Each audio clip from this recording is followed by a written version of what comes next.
Guys, welcome to the 57th edition of the Boxing Gossip podcast. It's a very, very hot Wednesday night and possibly not the busiest week in boxing history for us to be discussing this week, but nevertheless, some real, I'm just muting myself here, sorry, some real substantive and relevant topics for us to get into tonight.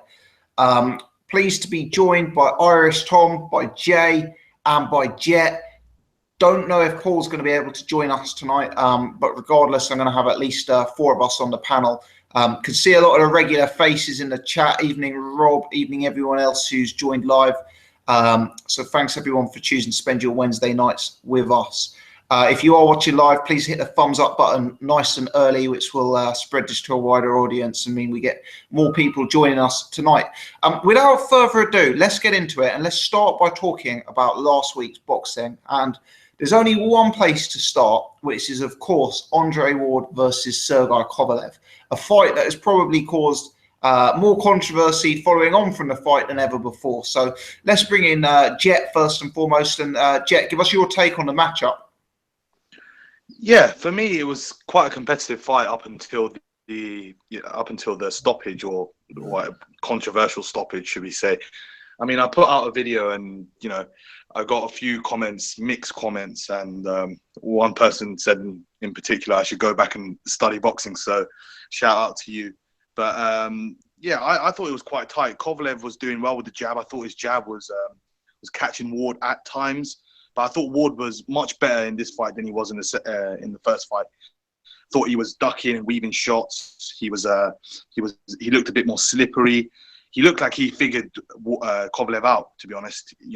In the first fight, he did struggle quite a lot, to be honest. But in this fight, he definitely seemed like he figured Kovalev out, and he could adapt, and he could, work from the outside, work from the inside. And he gave Kovalev, a good amount of problems throughout the fight. Even though I was scoring the rounds, the sort of early to mid rounds to Kovalev, Ward was still effective, and I think he definitely had that on his mind to probably grind him down late on the inside, and it worked to an extent. I guess obviously some of the shots were low or on the belt line. If you look at how you want to look at it, they did seem to go a bit too south, but that's open for debate. For me, they were a bit low. I'm not going to say whether they're blatant or not because I don't live in Andre Ward's mind, but they definitely looked low. And he's obviously come out and said people who are doubting me after the fight should, I can't do anything to prove anyone wrong now. People's perception of me is what it is. But I do think he's one of these fighters. He's he can adapt, and he's very, very skilled. He's similar to Bernard Hopkins, if that makes a bit of sense. He can adapt, and he can tailor his game plan to each individual fighter that he's going to potentially fight. Also, they're calling out AJ. I think that's absolutely ludicrous. I think Virgil Hunter I think he wants to see Andre Ward get decapitated almost by AJ, even though he probably have more natural talent than AJ. But just sometimes, as you said, I think in your video, they have weight classes for a reason, and I think that's very relevant here. Yeah, one of those people who thinks there's right and wrongs in boxing, and the fact that the stoppage was a bit premature, the fact that there appeared to be low blows, means that there's no substantive credit for Andre Ward. Or are you one of those people who thinks, regardless of the controversy, Ward appeared to be landing the cleaner punches, Ward appeared to have found the answer, and Ward was very much en route to a win? Yeah, I'll probably go with the latter of your suggestions. I think either way, I watch Ultra Tech Sports video, a big fan of him, and I watched his video, and I tended to agree with him.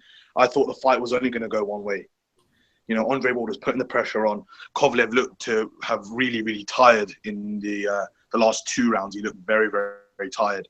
And, I thought that fight was heading in one way, and that was an Andre Ward win. I thought, they may have gave him some one or two early rounds, so he probably would have picked up the majority of the later rounds. Probably similar to Eubank versus Saunders in terms of the scorecard. But I thought, that's how it may play out. And I thought Ward would probably just pick up the later rounds. So, the controversy is the controversy. Don't get me wrong. It's happened in sort of the first fight where it was a very, very tight decision. People obviously question Andre Ward. He's come back and he's obviously won the second fight, but albeit in dubious circumstances. So it's difficult to see. It's difficult to put a conclusive sort of endpoint to this saga. Let's put it that way. But I do think I wouldn't like to see a rematch. Let's put it that way. Even though both the fights were close, I think it's 2-0. Just move on. Kovalev can go in another direction and still make a good amount of money, and he can probably win a version of the world title. And Andre Ward can, if he wants to move up or he wants to face Stevenson, that's fine as well. They're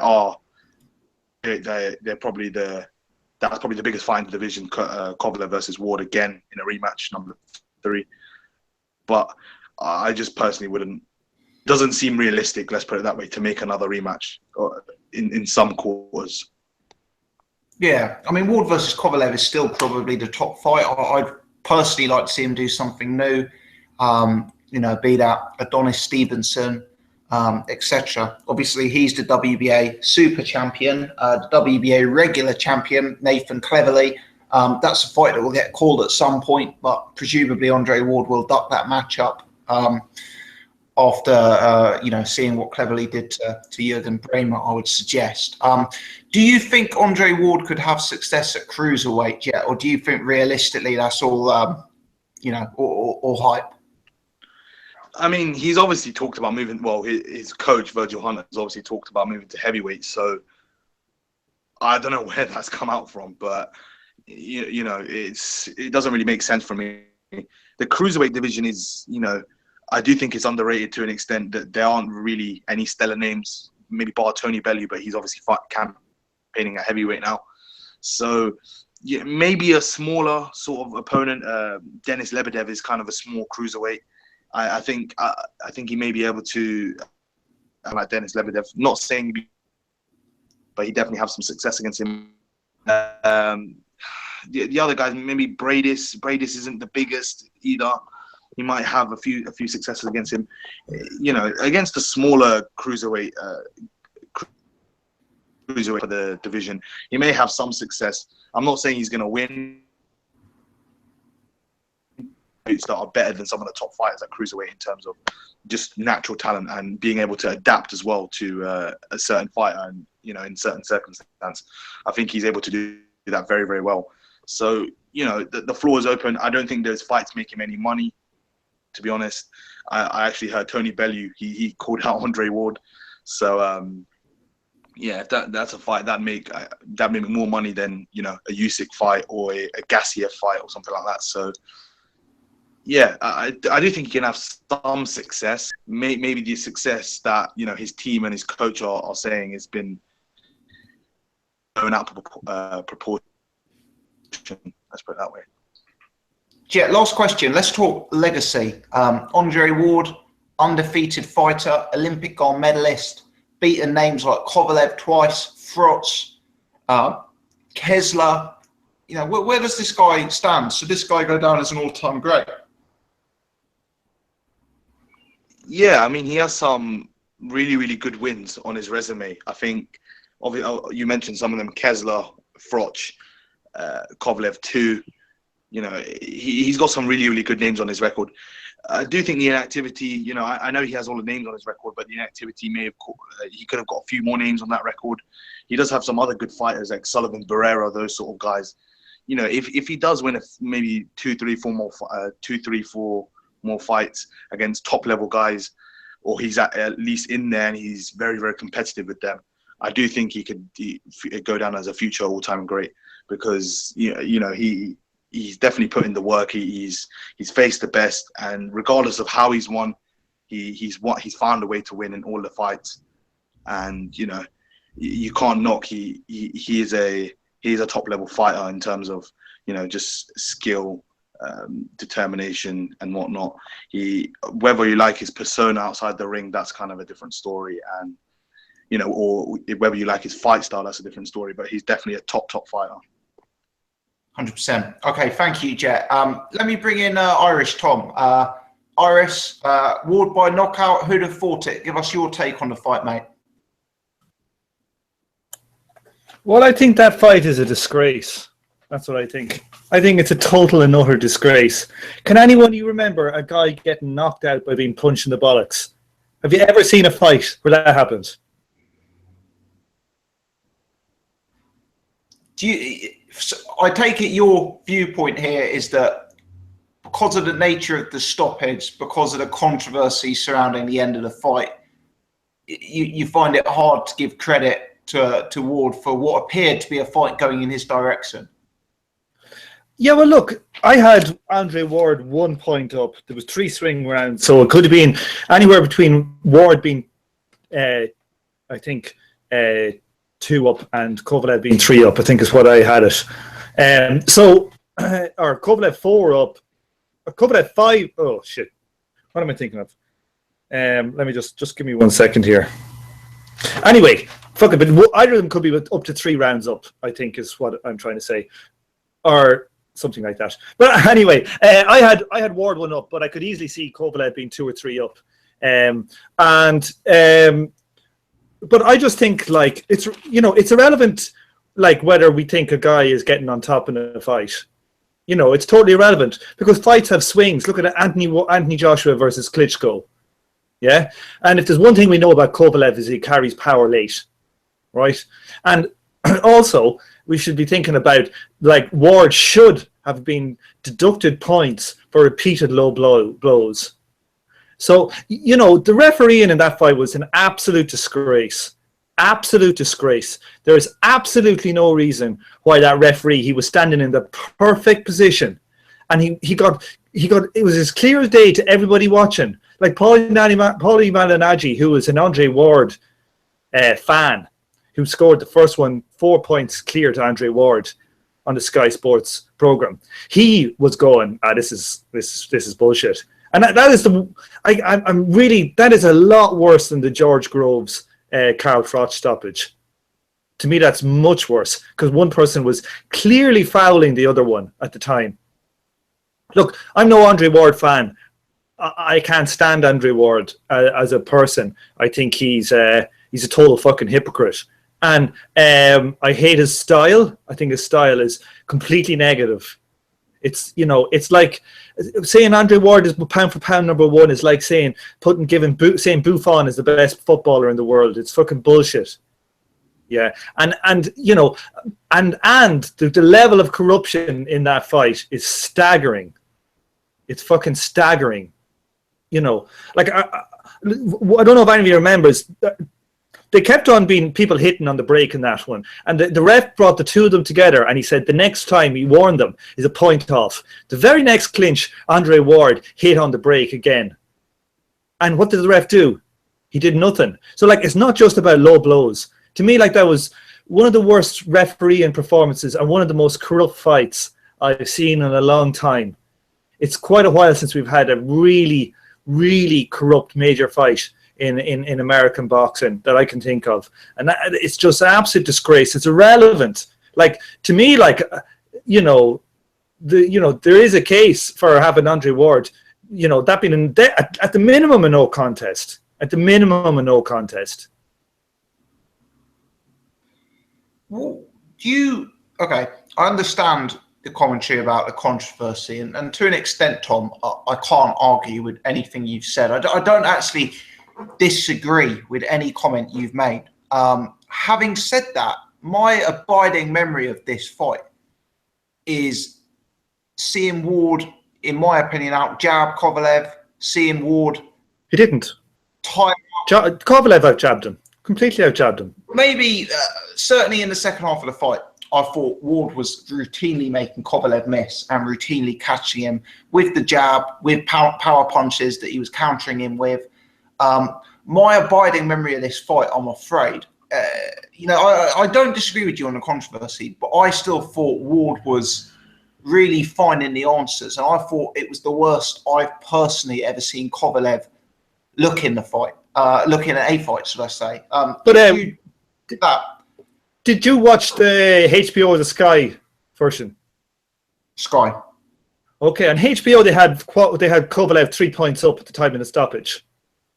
Okay, Really? So yeah, so there's a lot of difference. One of the judges had Kovalev up, I think, by 3 points, and the other one had Ward up by 2, I think. The other two had.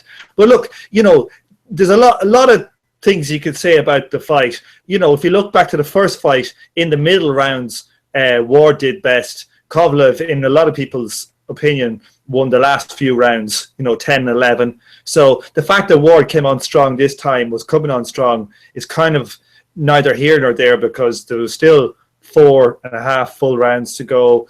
Other thing is, also Kovalev was getting repeatedly hit in the bollocks. That has a lot to do with it. You get hit in the balls. Look, it's just a disgrace, to be honest with you.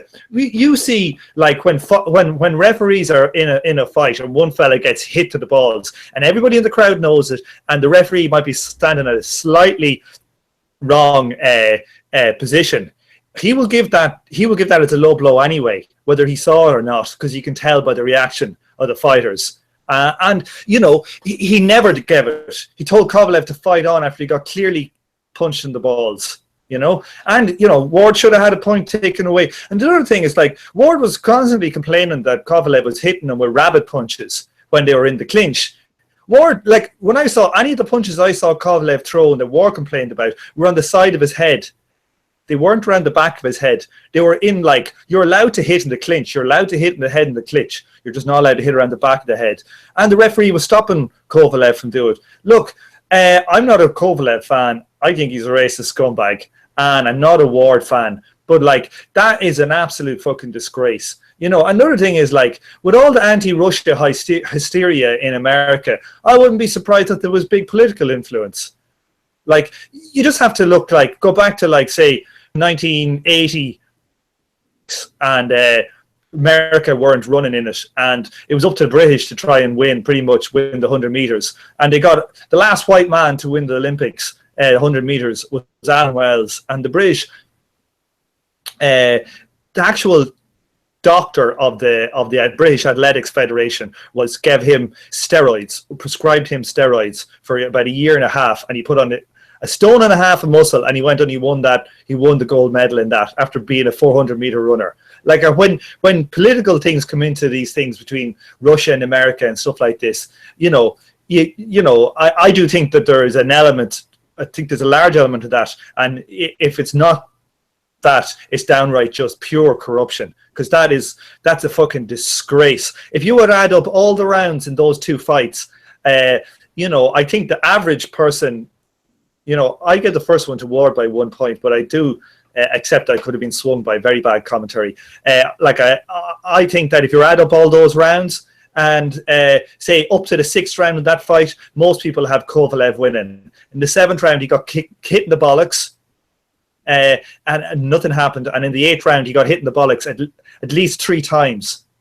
That's a fucking disgrace. That, like, Andre Ward can go and fuck himself. He should, like, people should not support a fighter like that. He is so unbelievably dirty. Look, I like a good dirty scrap. You've heard me saying loads of times, like when Jamie Cox is fighting that, I don't know, tough ass Argentinian, I think in the Bolton Hotel.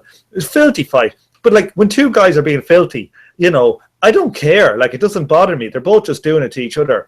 But when you've got one guy being dirty and repeatedly hitting below the belt and other such things, and the ref only picking things up on one side, it's not a fucking fair fight. And Andy Ward, for me, I think he's a piece of shit after that. Strong words. Okay. No, I hear you, Tom. And I can't substantially disagree with what you're saying about the conduct. It's just, for me, that didn't necessarily detract from the fact that there was a fight going on in there, and I felt that, foul or no foul, Ward really had found the answer to Sergey Kovalev. Although I can hear what you're saying, that a lot of that is irrelevant because we don't know how the fight would have played out later on, and I concede that we don't. But I thought Ward was. I agree it was a close fight on the cards. I had Ward slightly ahead, but I agree it was very close. but I do think Ward was pulling away in the second half of the fight, and I thought Kovalev looked very, very tired. Yeah, but he got punched in the balls 4 times in the second half of the fight, and none of them were called. Yeah, well, the other thing, like, and have you ever seen? We can get into a debate as to whether it was the balls or not, but am I not right in saying at the start of the fight the referee actually said, and I might be wrong here, so if I am wrong, please correct me, but I believe at the start of the fight the referee may have said something to the effect of, these shots are a little high, on the belt is permissible. Now, a lot of these punches were on the belt. A lot of these punches were borderline. They were hitting the swords. But they weren't borderline. Lots of them were not borderline, Tom. Some of them were clearly well below the waistband. They were on the cup. He got disqualified on. He lost on. He was hit in the cup. The top of the cup. The cup is the fucking cup. You know, your balls are all connected in there. Like it's a clear low blow. Clear as day to the ref. And it's not like there wasn't 1 or 2. And it's not like the ref doesn't know Andre Ward's a dirty motherfucker. Yeah. And, how can you say, well, Andre Ward was coming on strong in the fight, when in the rounds, like, if you take it that you were saying the 7th where he hit him a low blow and it wasn't counted, and in the 8th, so you're taking the first 6 rounds, most people, I think, probably had, the judges would have had probably Kovalev either 4 points up or Ward 1 point up at that stage. Yeah? So before the low blows came in, it's irrelevant. The thing is, it's just fucking irrelevant. Like, that cannot go down. That should just be, that should be a no contest. Simple as that. And if anything, that referee should be banned. That referee should be that referee should not be refereeing another world title fight for a long time. Tony Weeks, you telling me Tony Weeks doesn't know how to referee a fight and he doesn't know how to do it? The fucking fix was in. Let's bring Jay in here, Jay. What's your take on it? Where do you sit in this debate, mate? Wow. Tom, Irish Tom, my goodness. You got some strong opinions about this, haven't you? I do. Sorry, my mute button is now, my mouse is not working. Goodness. Fuck Andre Ward. Yeah. I mean, what can be said that hasn't already been said by the both of you? Ward started off dirty. That's the way he was going. That's the way he was going to play this fight. It was obviously, something that they'd discussed and thought about. He started to do a lot like what Klitschko used to do, bow his head and go in with his head to get in tight into his opponent. He did that a lot, which frustrated Kovalev, you could see. He was going for the body, constantly going for the body. He obviously thought that would be weak, whether he's got some information, etc. I believe that Kovalev was getting frustrated, whether that was down to the low blows not being called or whether that was just the way Ward was going about his work. As far as low blows go, yeah, he did take the low blows, but at no point was Kovalev. When have you seen past fights and fighters where they've been hit low blows and they've literally just sunk to their feet, whether it be through pain or not, just to get that time, just to get that attention brought to that shot. And so the referee has no choice otherwise to break them up and give him the time that he needs to recover. It seemed that Kovalev, I'm sure he's aware of that because he's obviously been hit with low blows before in his past fights. I don't know why he didn't stop and say, or take a knee, or do you know what I mean, and make a bigger deal of the low blow that he was receiving. Jay, if he took a knee, he would have got 4 fucking knockdowns against him. That's okay, I understand that, but if it's a low blow, it's a low blow. If you're hurt from a low blow, you go down off the low blow. You don't go, okay, yeah, don't worry about it, let's carry on.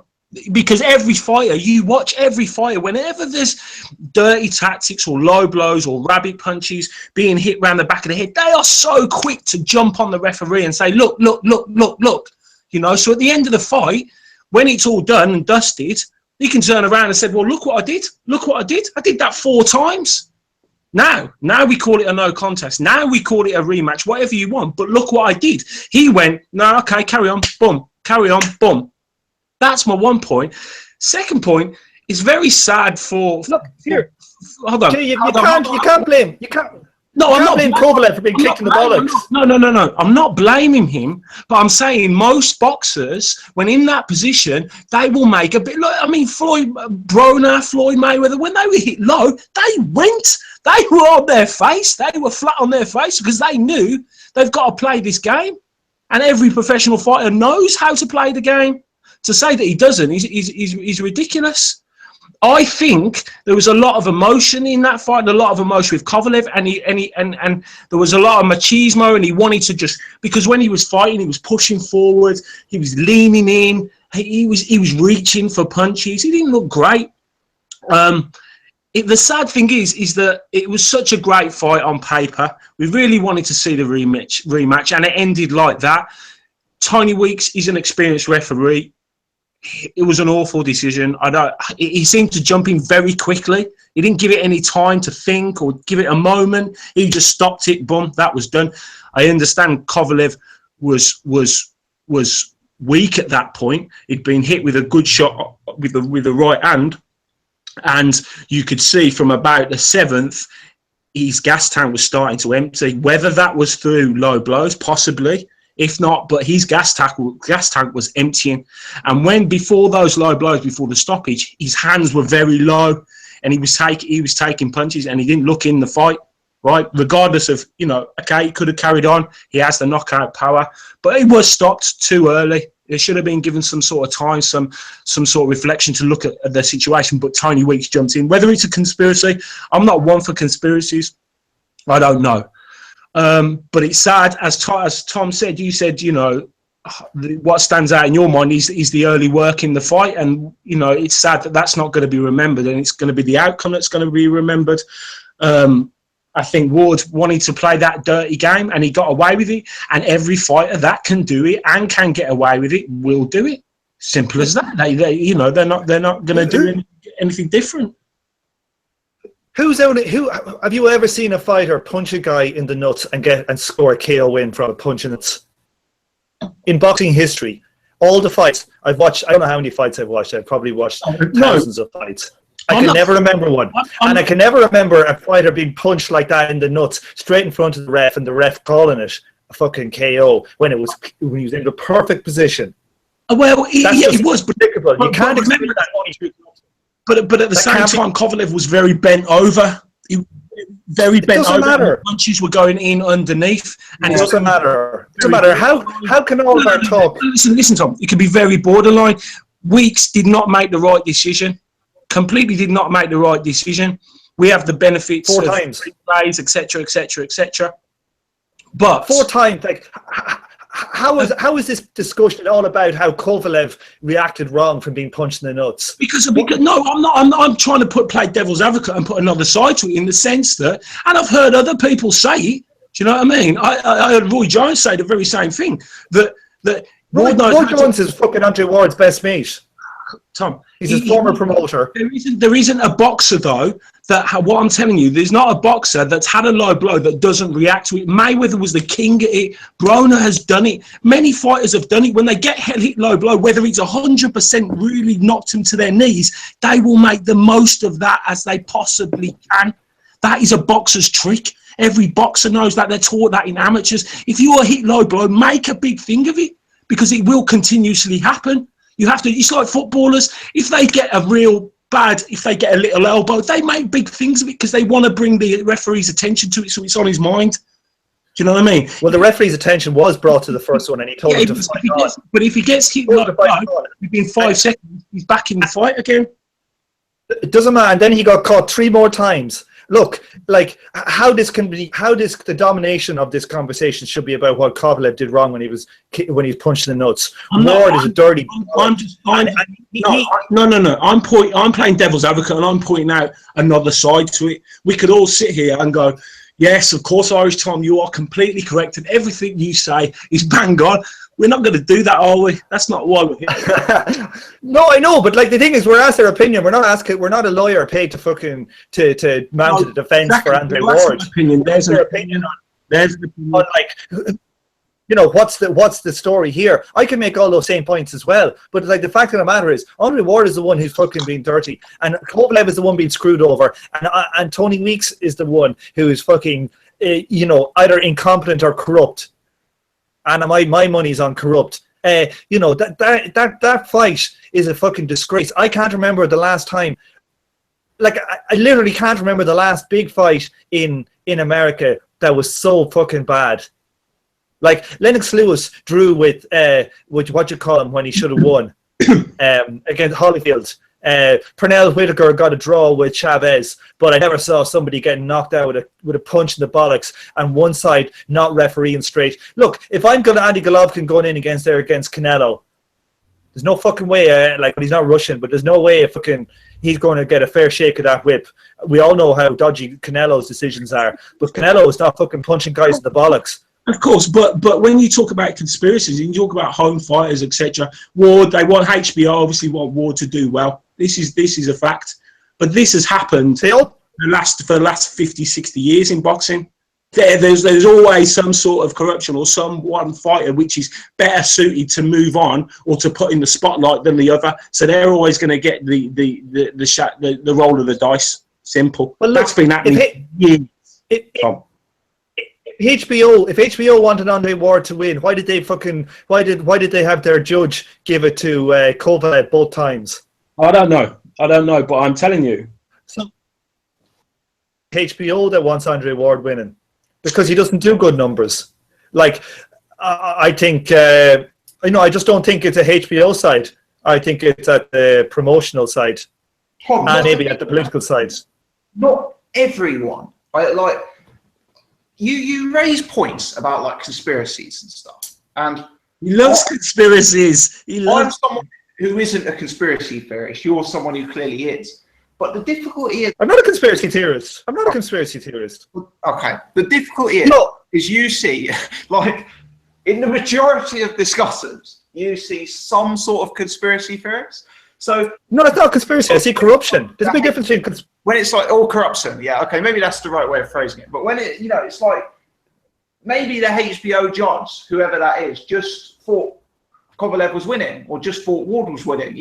Not every single one of them is bought. Like I may be naive in thinking that there is bribes and that corruption's rare, but at the same time, like, sometimes I kind of get the impression from you that like everyone is bribed. No, look, when you've got Carl Froch saying that Dave Allen was winning that by 4 or 5 rounds. Okay, now is Carl Froch getting paid a wad of cash right there and then to say that? No. But he knows his job is tied to being a company man, right? So the corruption there is soft, but it's definitely corrupt because he's not judging that the way he would if he was just a bystander. So there's definitely biases involved there, right? So when Tony Weeks, when it comes down to most judges, most judging and most refereeing, they know which is the A side and they know which is the B side, and they judge it accordingly, right? But within bounds, normally within reasonable bounds. But what happened in that fight is fucking it's so far beyond what's reasonable interpretation of the law. It's just fucking unbelievable. Sorry, didn't Tony Weeks ref Fury Klitschko? So who's the home fighter there? Who's the fighter that they want to win there? Klitschko is the home fighter. Well, who's the fighter they want to win? They don't want Tyson Fury winning. Well, they probably did want Tyson Fury winning because they hated Klitschko. They've demonised him in the press. Of course, they don't want him winning. He's the last person they want as unified heavyweight champion of the world. Yeah, but it's very hard to give that decision to judge it with a straight face and give it to Klitschko. Like, there's only so much you can do with corruption, but like it does happen. Like, and it's just being naive to think there are not pressures on certain times, and sometimes there's fucking money in Swiss accounts. Simple as that. Of course, look. You just need to look at all the banks in the city of London, and you got to look at every single scandal and all these things going on, all these offshore tax things. happening with ministers here and head of CEOs over here and there and there. Corruption is a part and fucking parcel of life. And, you know, and in boxing history, corruption is a part of it. So to talk about it in a realistic manner is not a conspiracy theory. It's just talk about how it is. Like, for me, that is one of the worst refereeing displays I've ever seen in my life. But ever seen in my life. Could that be incompetence, though? A day of incompetence, an off day. Tony Weeks. An off day. Off day. Ask me bollocks. Tony Weeks is a very experienced referee. Yeah, of course. Say, for example, in the Tyson Fury fight, I think Tyson won by 3 points on the cards. You know, the American HBO had him by 8 points, right? So, and in the 11th round, Vladimir Klitschko did the most unbelievable deliberate headbutt on Tyson Fury, and he didn't get any points taken off him. And then later in the round, Tyson Fury got a point taken off him. Of course, but then... So that Tony Weeks is looking at that, and everybody, he's standing there in the perfect position, and he doesn't call it. So obviously these guys know what the political line is, because they would never get to that position if they didn't. Every referee has a bad day in whatever sport it is. Look at that respected football referee that gave 3 yellow cards and didn't even know that he yellow carded the man before he sent him off, and he was in that game for almost 90 minutes. Well, there are errors. How did he not know that? Because he's not. How did that judge the other week not know who the fighter was? Because he's incompetent. I'm not saying. I'm just trying to put another side to it, in the fact that Tony Weeks might have fucked up. He might have fucked up and said, "Oh shit, I fucked up." Well, if Tony Weeks is incompetent enough to fuck up that much, he should never be a judge in a boxing ring ever again. That's fair enough, and that should be determined. But I bet you guarantee you nothing will happen to him, because everybody knows why he did what he did. Yeah, and it's just not realistic that Tony Weeks, a world-class referee, can do that. It's just not realistic that he can get so many things wrong.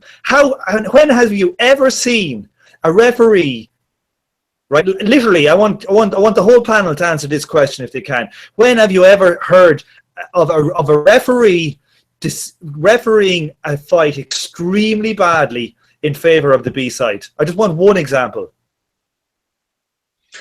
I understand what you're saying. Just one. Yeah, but just one, because if it was just a bad look, a bad day at the office, we'd have one. Just one. But has there been any bad refereeing decisions in the past 100 years?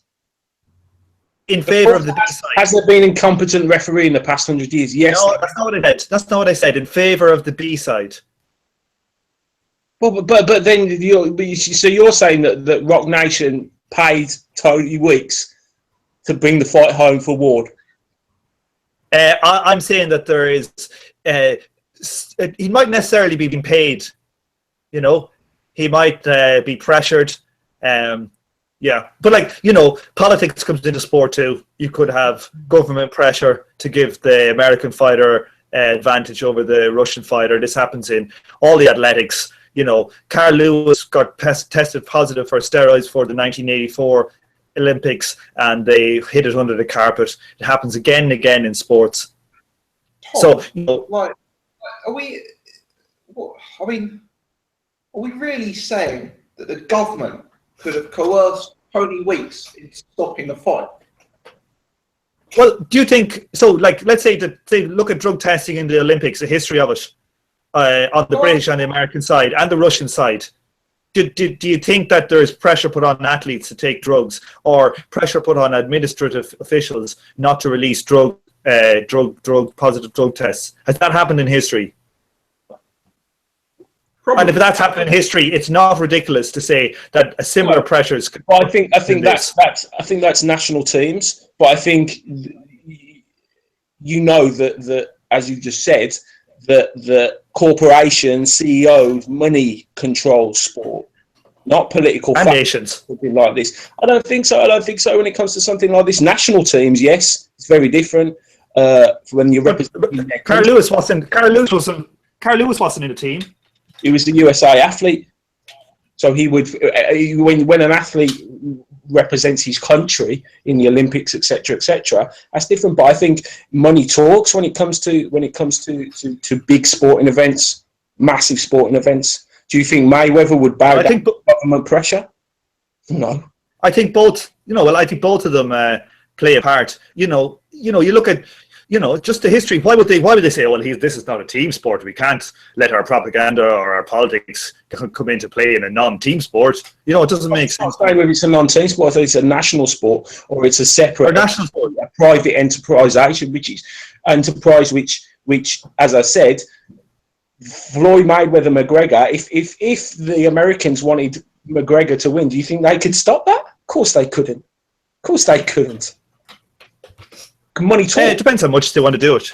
Money, but I don't think I'm not saying it's a definite. I'm just saying that the political climate in America at the moment is so anti-hysterically Russian, beyond all levels of reason, that it's not beyond the possibility that there was also political pressure put on referees and judges in a major fight between an American and a Russian like this. To me, that's just not. It's just not beyond the realms of possibility. The biggest likelihood for me is just plain old a Las Vegas corruption, a corrupt fight. Simple as that. Guys, we can come back to this. Jet is having to depart very shortly, so let me just quickly bring him back in. Jet, anything you've got ready to add into the mix on this one, mate? No, I was actually just enjoying the conversation a lot. So, nothing more from myself.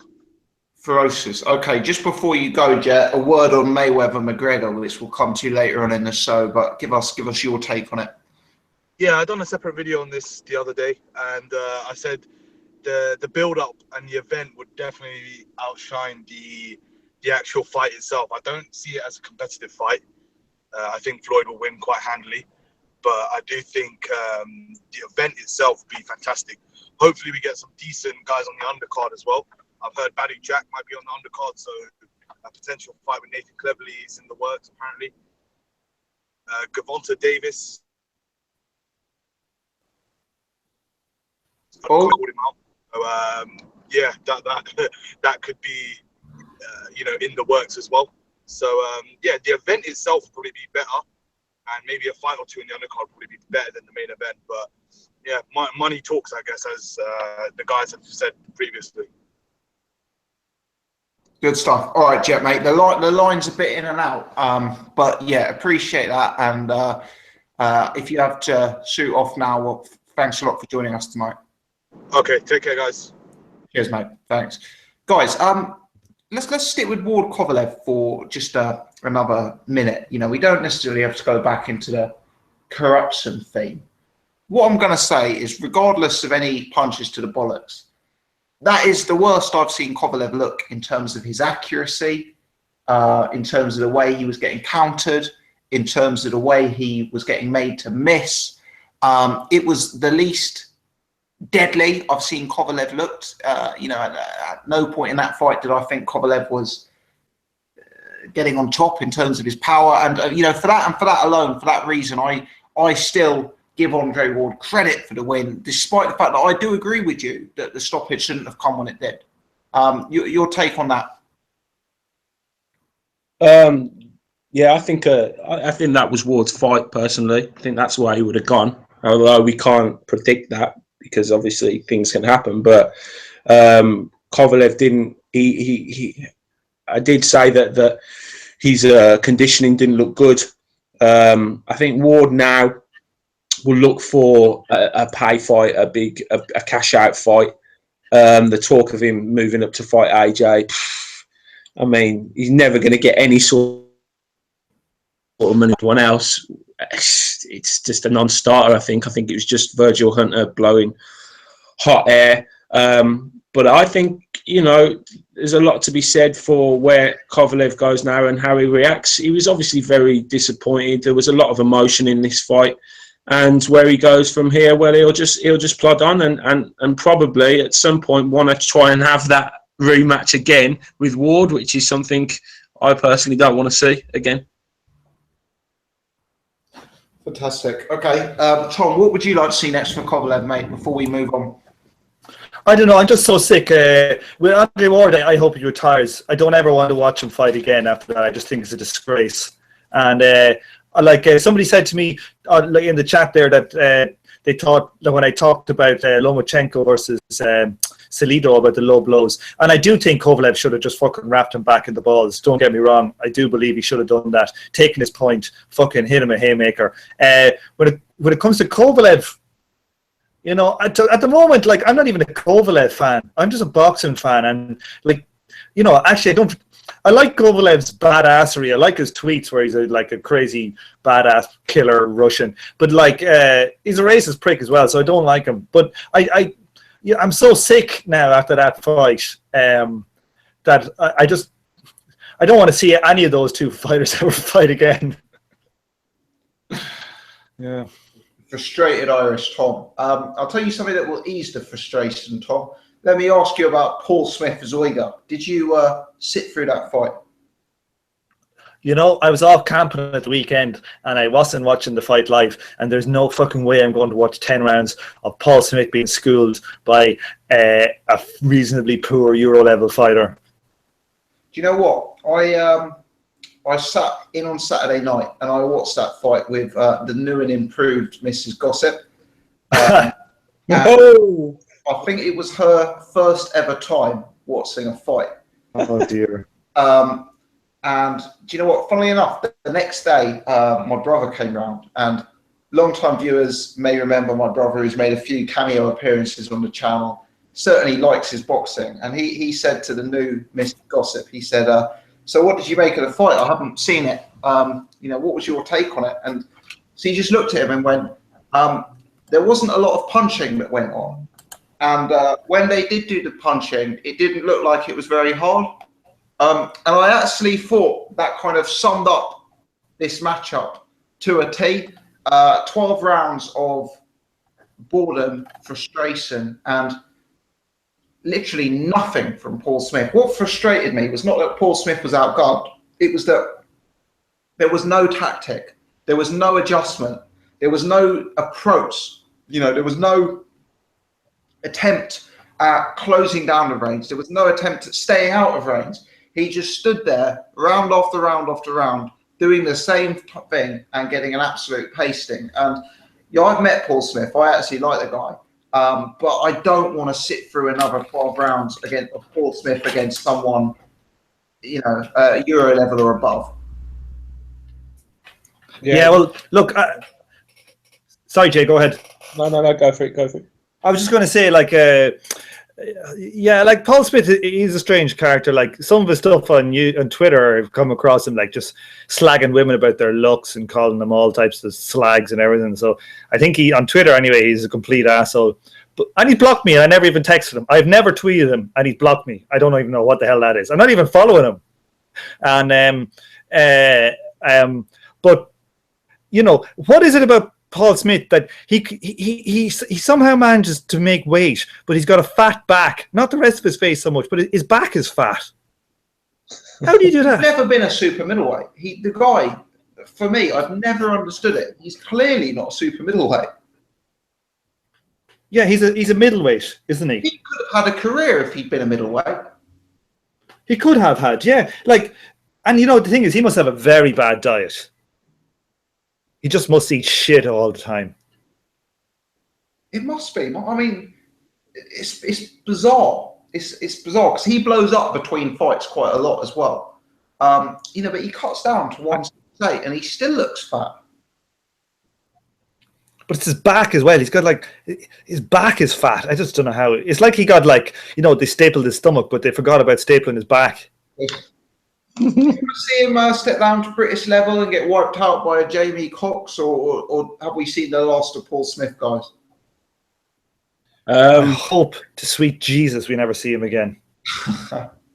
I think they'll wheel him out.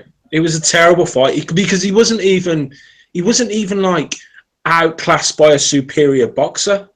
You know, he was just that poor. He was so poor. Both fighters were poor, but he was like really poor. That's the best way I could describe it. they'll wheel him out again to fill up a card somewhere. You know, maybe he'll headline York Hall or something for Northern Area title. But yeah, he's just it's the end of the road, isn't it? And we all knew what was going to happen.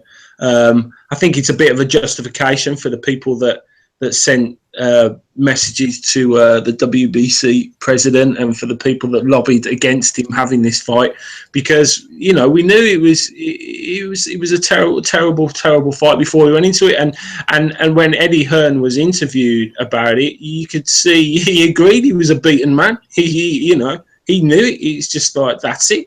And very rarely does he come out and say that's the end of ever getting another world title shot. You know, you just weren't good enough for a world title and to be a champion.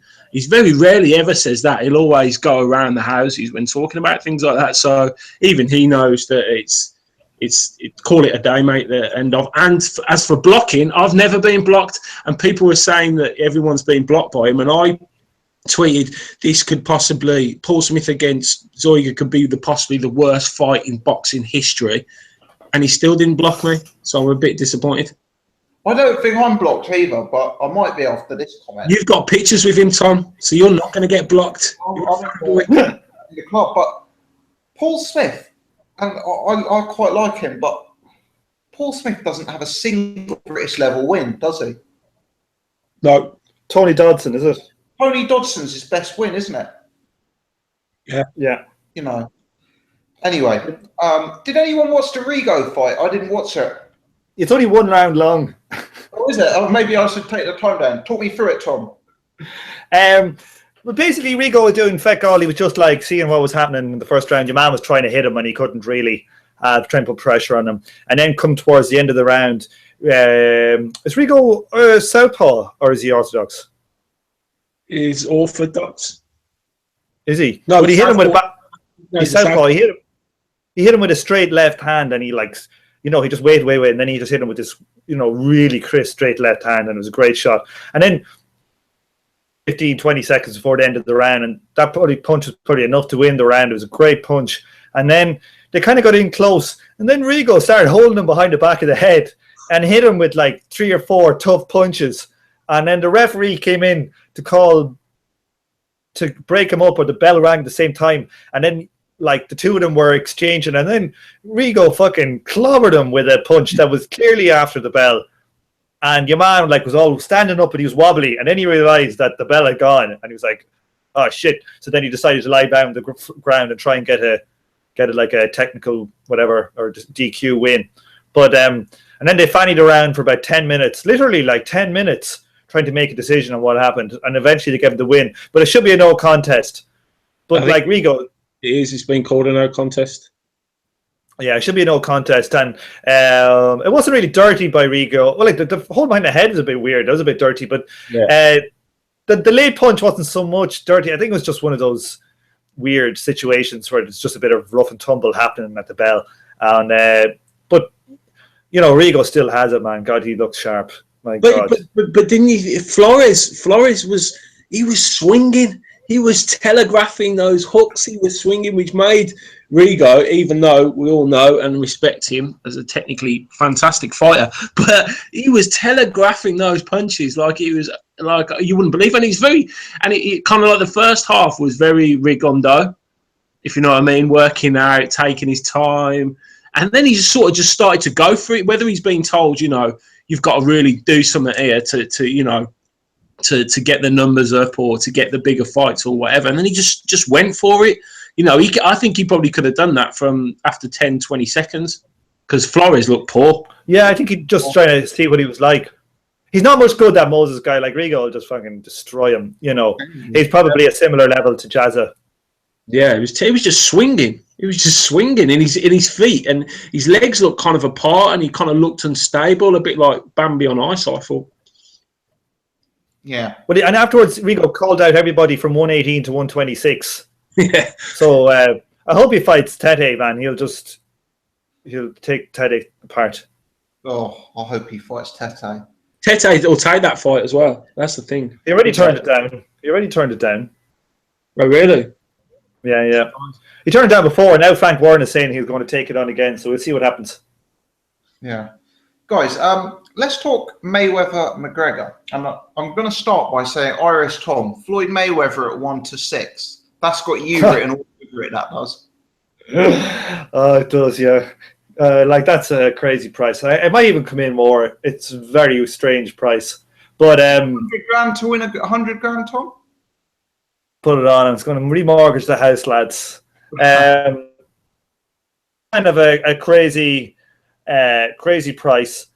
Look, I was kind of at the opinion we should boycott talking about this, and then I was thinking well, actually no, we should give it negative publicity. So we should slate it because it's not a proper fight; it's a joke fight, and it's going to take away from Canelo versus GGG, a proper big fight.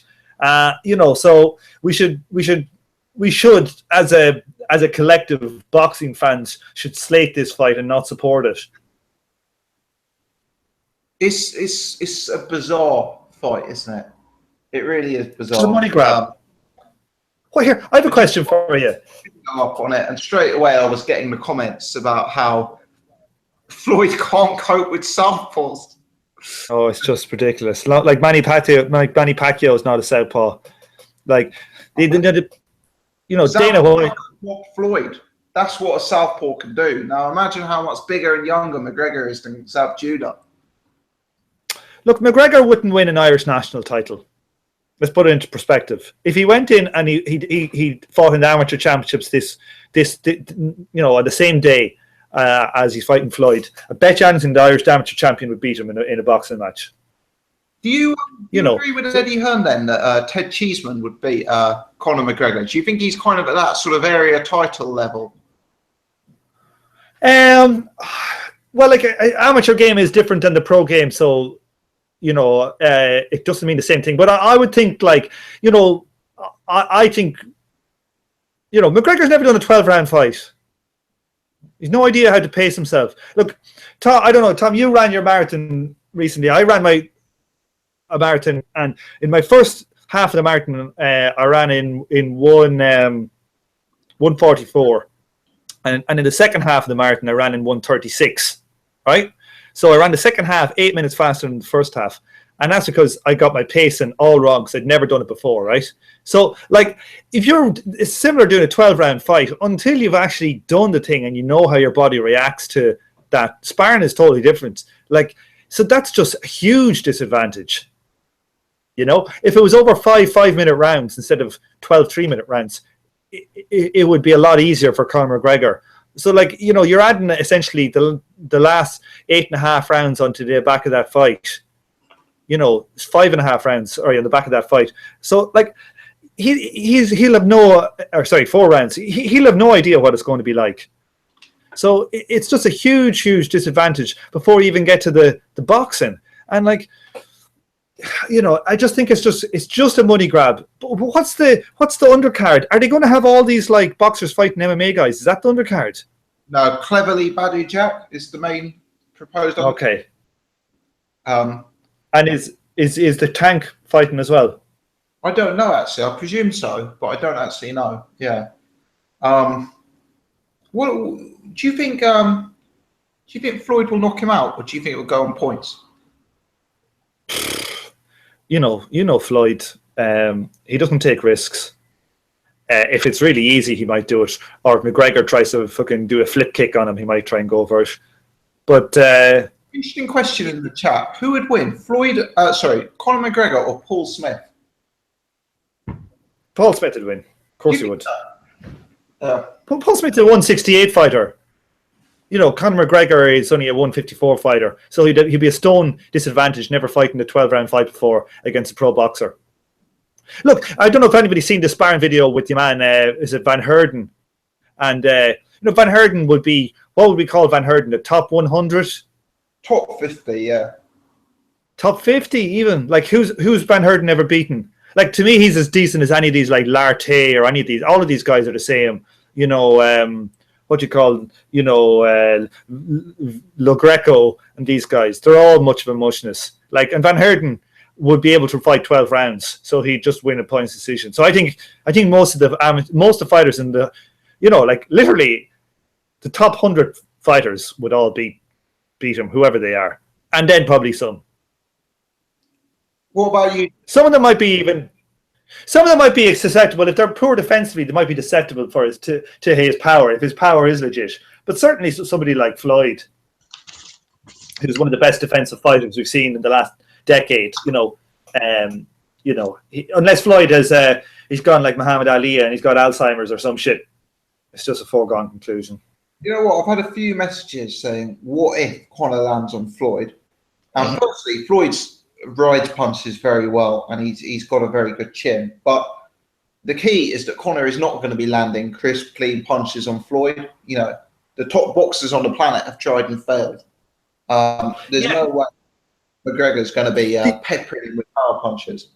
The only person who managed to land Shane Mosley did land one, but the only person who really kind of managed to consistently land on Floyd was an unorthodox fighter like Maidana, and he's got like an overhand right that he throws at really weird loopy angle that actually is perfect for cracking the Philly shell. So Conor McGregor's never displayed that. He's a straight puncher. And Conor McGregor is like, you look at that one where he fought Jose Aldo and he knocked him out in 10 seconds or whatever.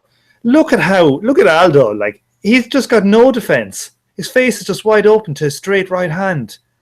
Like, if people think Floyd Mayweather is going to jump in wide open. So, there's lots of very big, heavy hitters who can't knock guys out because they don't have the technique to land them. Look at Lucas Brown. Supposed to be an enormous puncher. But sure, at the highest level, he wouldn't be able to knock people out because he wouldn't be able to get the punch to land full power.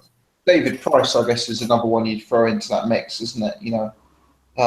Just someone who's too robotic and stiff to actually land, but undoubtedly power. But yeah, no, good point, Tom. Jay, what's your read on this one, mate? I don't know what this is, to be honest. I don't know if it's an event. Is it a freak show? It's a boxing match. It's just, we're all going to watch it. We are all going to watch it because we're just, by nature, humans are like that. We understand that it's just about the money.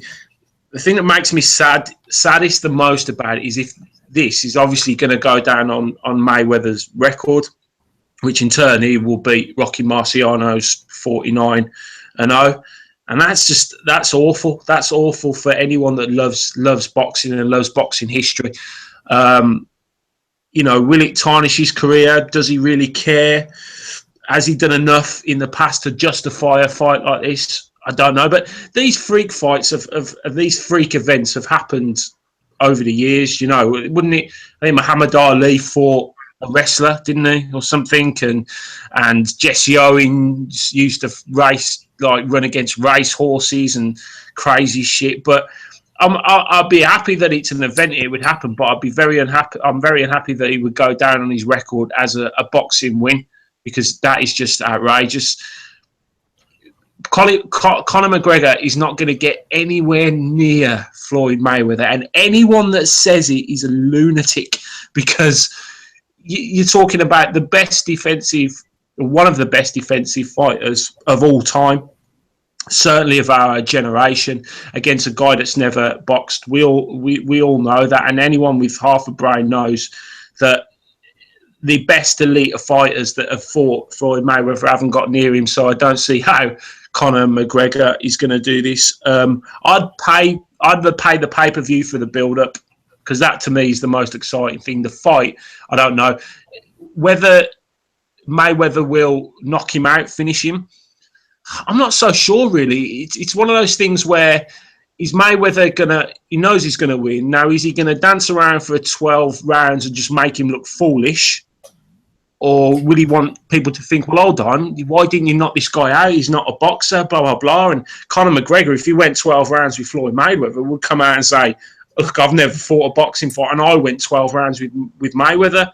But we know that Mayweather has very brittle hands, doesn't he? And he's not he's not one for in his later career for looking for knockouts. So yeah, all in all, it just reminds me of a boxer fighting a kangaroo or something. Jay, what about we talk conspiracy theories on this? So no, we don't. What about a close fight where the public call for a rematch? Never. Well, Yeah. Do you know what? That's the thing. It's whether that is certainly possible, but it's whether Mayweather is bothered about his legacy or about his career, or whether he's just that elevated that all he thinks about is the money. If he doesn't give a shit about what he's done in the past, or his record, or the greats of the sport, or being in the Hall of Fame, etc., etc., where he lies as one of the best fighters of all time, whether he gives a shit about that would pretty much be the answer to that. If he doesn't give a shit about things like that, he'd take it close and then say, yeah, let's do it again and make another $100 million or whatever he's going to make from the fight. Here, Tom, who was that you said Eddie Hearn? Who did Eddie Hearn say that he think would beat him? Cheeseman. Who the fuck is that? That's very good, but you do have an advantage when it comes to doing impressions of Conor McGregor. I hear, like, the one thing I'll say is this: like, this could be really bad for boxing as well, because if think about the last crossover boxing fight in America that was the Mayweather Pacquiao, and it was a fucking snooze fest. And now this is the next crossover. This is, the Americans are saying, like, on the podcast I'd be listening to, saying this is going to be massive.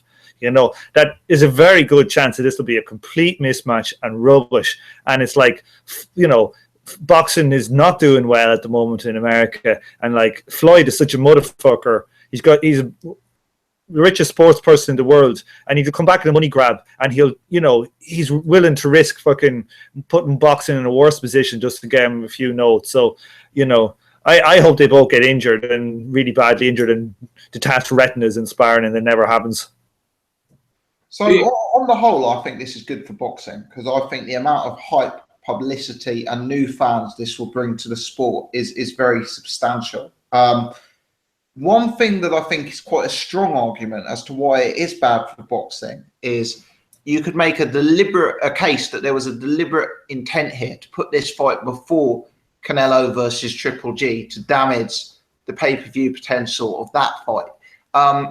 Do you guys read much into that? I don't know if you guys saw that Box Nation did a press conference to announce that they would be covering Triple G Canelo. It looks very much like that'll be their first attempt at a Box Nation pay-per-view. And do you think this fight, being so close to that fight, but before it damaged the commercial value of that matchup potentially?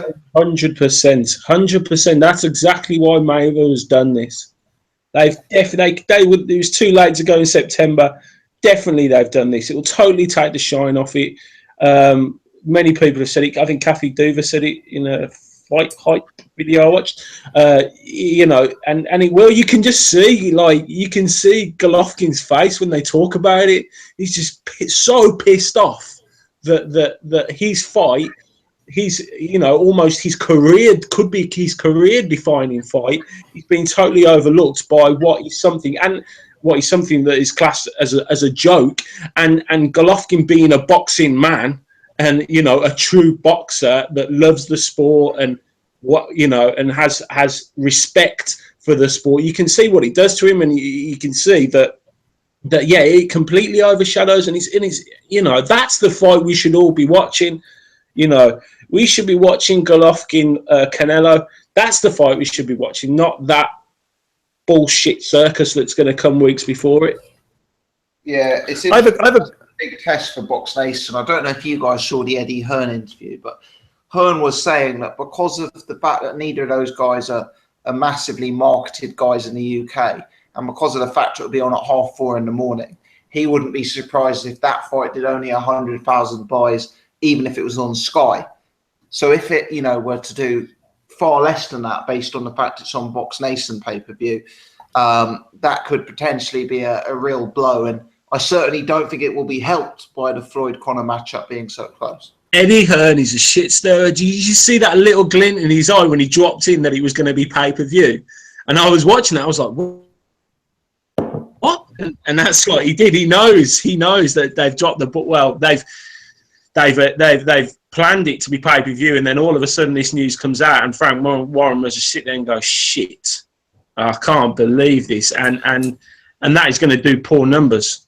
I'm afraid it's going to do poor numbers. Well, it might do poor numbers because they're probably going to join it up with Billy Joe Saunders. And the other thing is, he's talking about just being on Box Nation, but that'll be that'll be promoted probably on BT, so it'll get a lot of exposure. Yeah, so I think it won't do as bad as probably Eddie Hearn is saying, because he's going to play it down, of course. Yeah, of course, but 4:30 in the morning for casuals to see Canelo Golovkin.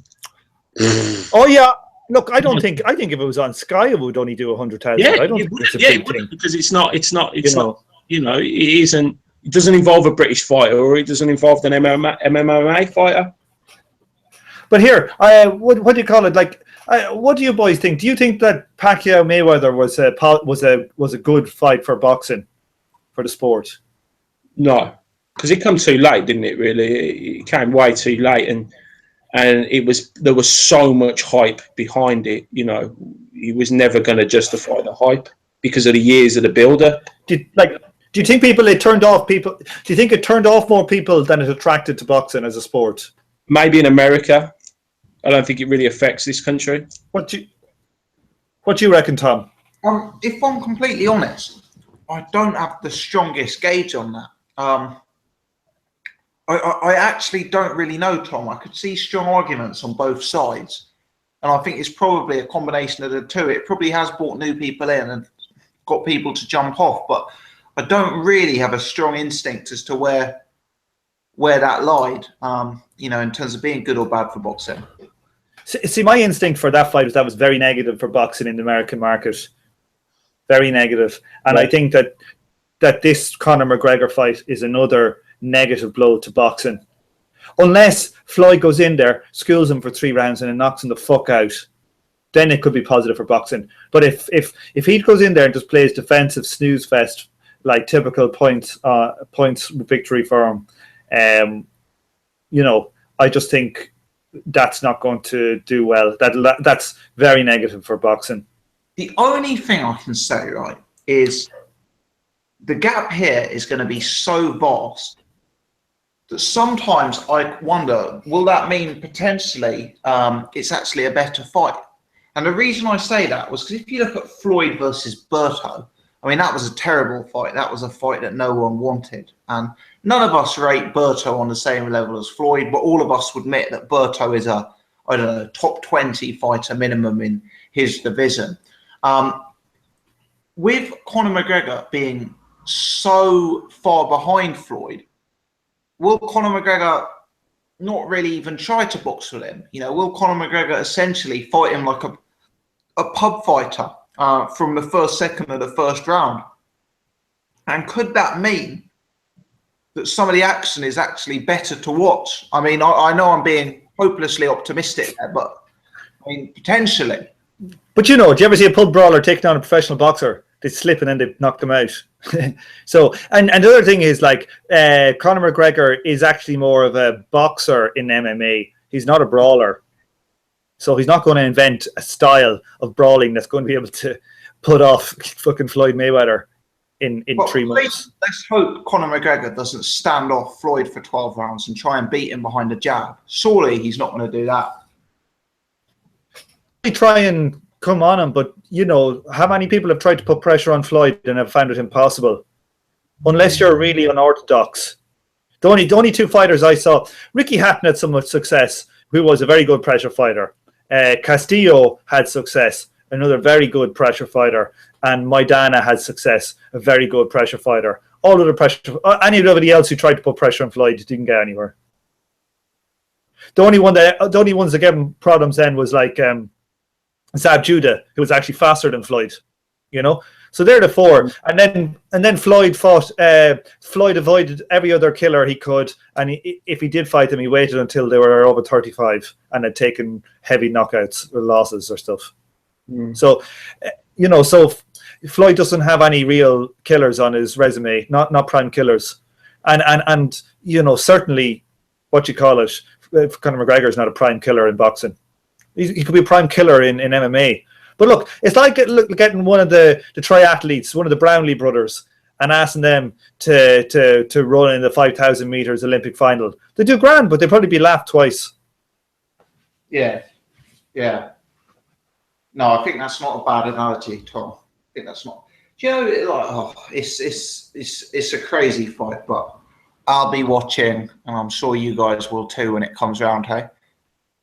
Yeah, of course. As I said, I pay the pay-per-view for the build-up. The build-up's going to be phenomenal.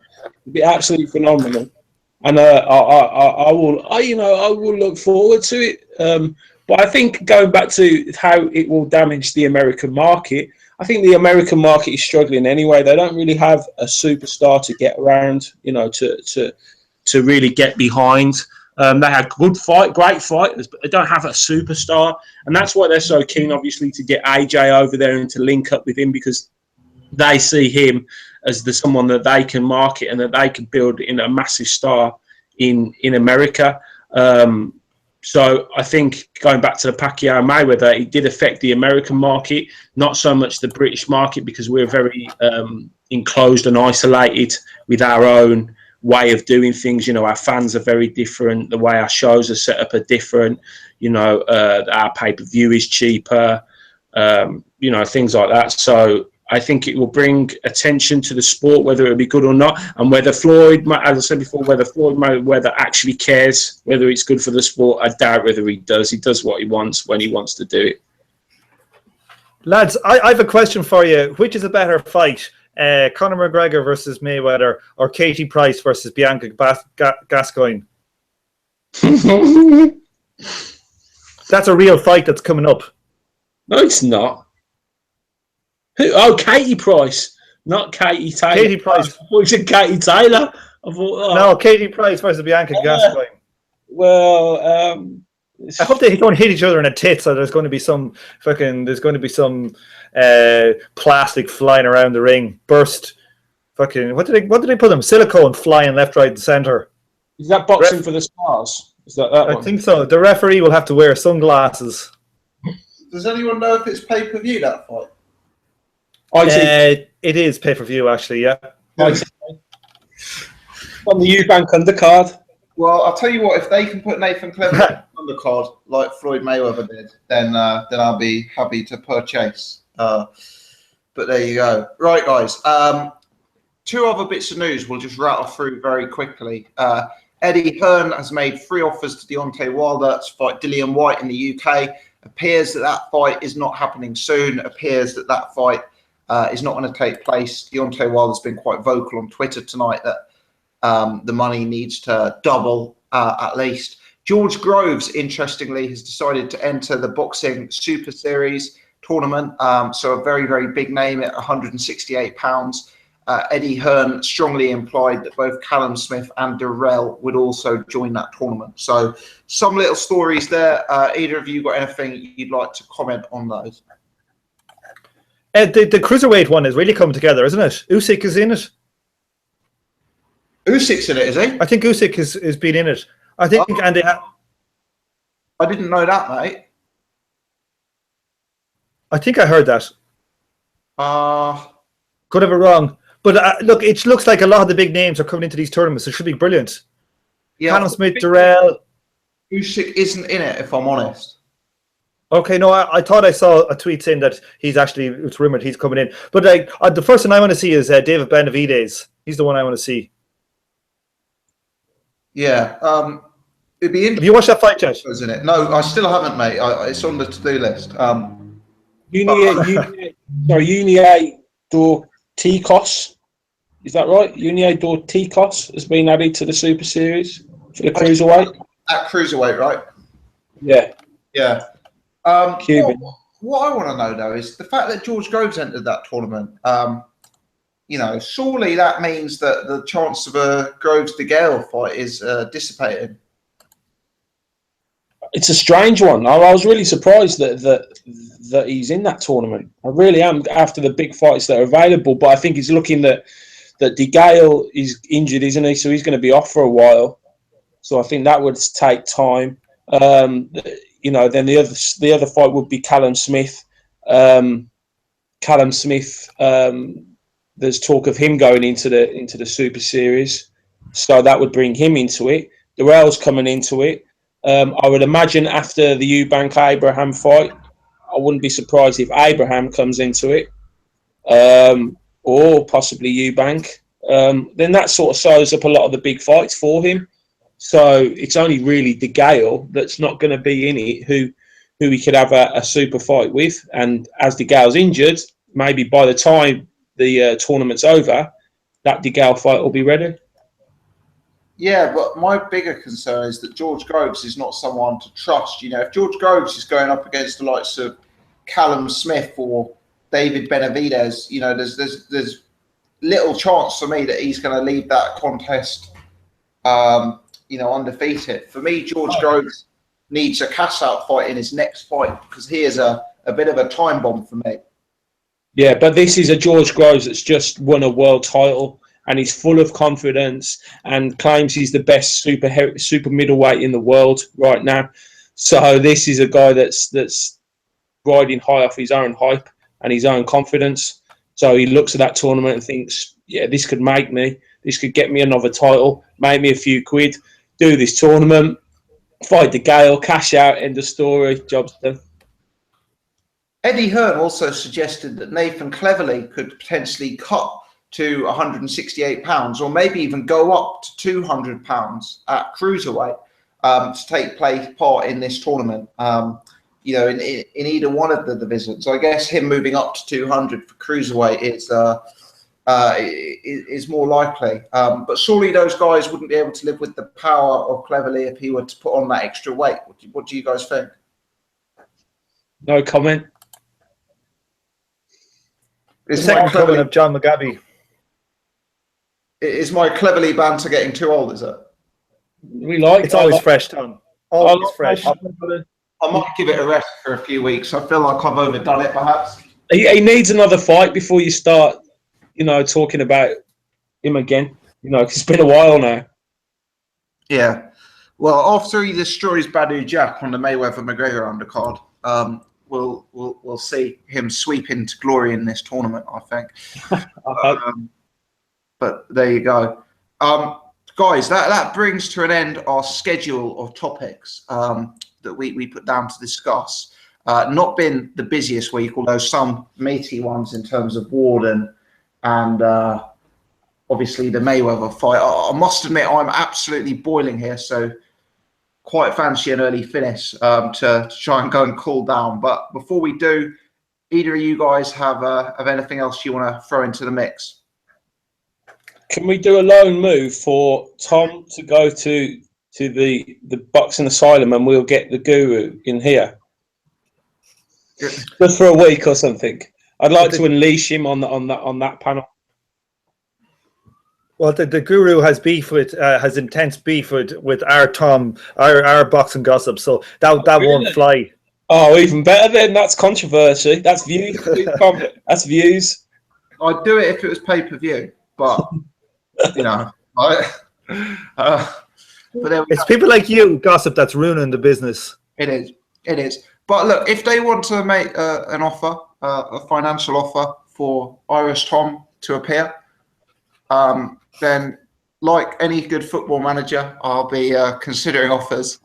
And all I can say is that it wouldn't have to be a very high offer. It wouldn't have to be a very I think I'd flog the rights to Irish Tom for about £1.50. But you'd have to cover his wages, which is is one of the problems. But anyway, we digress. Tom, what about yourself, mate? Anything else? No, I can't think of anything now off the top of my head. Well, I missed a couple of weeks. Was there any fights on that I missed? Oh yeah, I missed one episode. One thing I want to say is that like Floyd Mayweather is 49-0 and he's going for 50-0. All I want to say is that I was 55-0. You can shove that in your pipe, bunch of motherfuckers. At what though? At what? Turning up. Yeah, there you go. For the podcast. That was the first one I missed after 55 episodes. Oh, okay. Well done. Thanks. There you go. Well, you're certainly a star attendee, Tom. I'll say that once. Yeah. Oh, the Belfast card. I watched the Belfast card. Burnett was actually quite good, I thought. can't believe that fight didn't get stopped on cuts. I can't believe the cutman managed to rescue him with his Harry Potter cut. I thought that was quite a good. He was good and impressed me. But I thought that card was one of the worst cards I've ever kind of seen. I don't know if anybody else for like such a big Saturday night show. I thought that was a dreadful card. It wasn't a good card. I don't think they sold a lot of tickets, did they? I don't think that was sold out. No, and has anybody seen the cards that are on for is it the next gen one? Yeah, there's a card. There's up until. I haven't even put it down to cover it because it's that bad. But loads of TBAs. Natasha Jonas making a debut. Josh Kelly on the bill. But nothing of interest. I don't think. It's very one. The O2 one. Have you seen the O2 cards? I think there's 9 fights and 7 TBAs. Yeah, yeah. Bullioni headlining. Yeah, it's not. Does anybody think Eddie Hearn is kind of not doing very well at the moment? He's got a lot of shit fucking cards. I think he's on the back foot a little bit. To be fair to Eddie Hearn, and I'm viewed as an Eddie Hearn nut hugger, but I'm actually going to give him a bit, commend him a bit here. I think what he's done is bought bills. He's bought expensive bills at the O2 to have a Dillian White fight. He's bought an expensive bill at the O2 to have a James DeGale fight. And then when those fights have fallen through due to injuries and that sort of thing, he's kept the fights on. He's ploughed ahead with slightly weaker bills to give his undercard fighters a chance to get a run out. So, I'd rather see those fights go ahead than have no boxing, I guess. But they're not vintage fight nights to write home about, no. No, it's apart from the pay-per-views, which have been good. Also, did anybody see that Kell Brook is due to come back in late summer? December. September, is it? December. Okay. Yeah. Oh, he's starting to train in September, is that it? Yeah. Yeah. And did they say what weight class he's coming back at? No, they didn't actually. They didn't. Surely 154. I don't know. I think he'll stay at 147 to get Amir Khan. Do you reckon? Yeah. I guess that's a cash out now for both of them, isn't it? Amir Khan did an interview saying he's going to have a comeback fight later on in the year as well. So it'll be interesting to see who he's matched up against when it comes to that time. But, yeah. All right, guys. Let's call it a night there. We'll wrap it up early and take a bit of time back. I am absolutely boiling, so want to escape and jump in a shower or something. But yeah. Anyway, Jay, Tom, thanks very much for joining, mate, guys, and thanks to Jet who joined earlier on in the show. We'll be back next Wednesday at 8:30 as per normal. But yeah, thank you very much, guys. Thank you. Peace. All right. Happy Wednesday, lads. Cheers, guys.